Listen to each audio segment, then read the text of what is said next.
অসমৰ যুৱক যুৱতীসকল সাজু হোৱা মাহেকত 3 লাখ টকাৰ চাকৰিৰ কাৰণে সাজু হোৱা অসমৰ যুৱক যুৱতীসকল অসমত চাকৰি কৰিনো কিমান টকা পাই আছে তাতোকৈ 3 গুণ দৰমহা পাব কেৱল সাজু হৈ লোৱা 50,000 যুৱক যুৱতীক দেশৰ বাহিৰত চাকৰি পোৱাৰ সুবিধা কৰিছে মুখ্যমন্ত্ৰী হিমন্ত বিশ্ব শৰ্মাই জাপান ছিংগাপুৰত কৰিব পাৰিব চাকৰি আৰু দৰমহা হ'ব মাহেকত 3 লাখকৈ টকা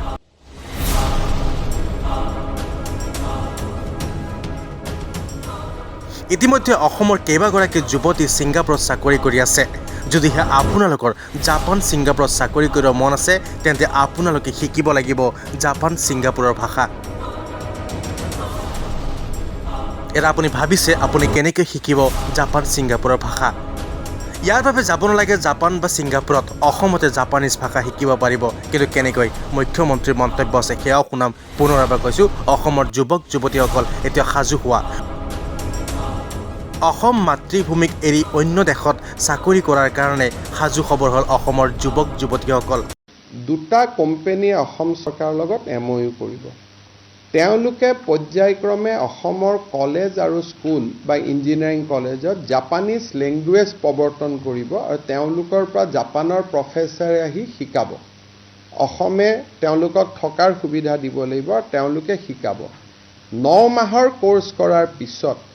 শিক্ষাৰ্থীজনে ইয়াতে এটা এক্সামিনেশ্যন চেণ্টাৰ হ'ব জাপানৰ ওপৰত এক্সামিনেশ্যন চেণ্টাৰ আৰু তাক পাছ কৰাৰ পিছত তেওঁলোকক জাপানত নিশ্চিত চাকৰি দি লৈ যাব আৰু কোনোবাই যদি জাপানত যাব নোখোজে ভাৰতত যিবিলাক জাপানী কোম্পানী আহিছে সেই জাপানী কোম্পানীবিলাকত চাকৰি দিব কোনোবাই যদি বোলে মই ফেমিলি বা মই কিবা কাৰণত ভিসা নাপালোঁ পাছপোৰ্ট নাপালোঁ So there will be two options. Either they will be able to work in the Japanese company in India or Southeast Asia. Konoba Bhutanot ase, konoba Bangladeshot ase, konoba Maldives ase. Tatu koribo paribo or they will be able to work in Japan. So initially they have indicated 50,000. Je Ohomia lora choli 50,000 teonloke loi jabo paribo.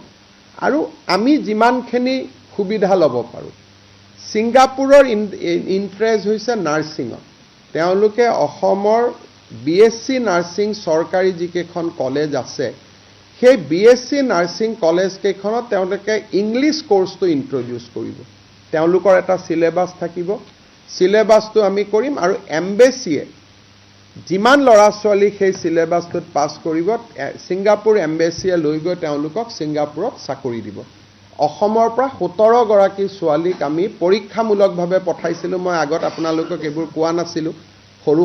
মই যোৱা 3.5 বছৰত এইবোৰ initiative লৈ আছিলোঁ এইবাৰ মই যেতিয়ালৈকে ছোৱালীকেজনীক লগ নাপাম মোৰ মনত বিশ্বাস নাছিলে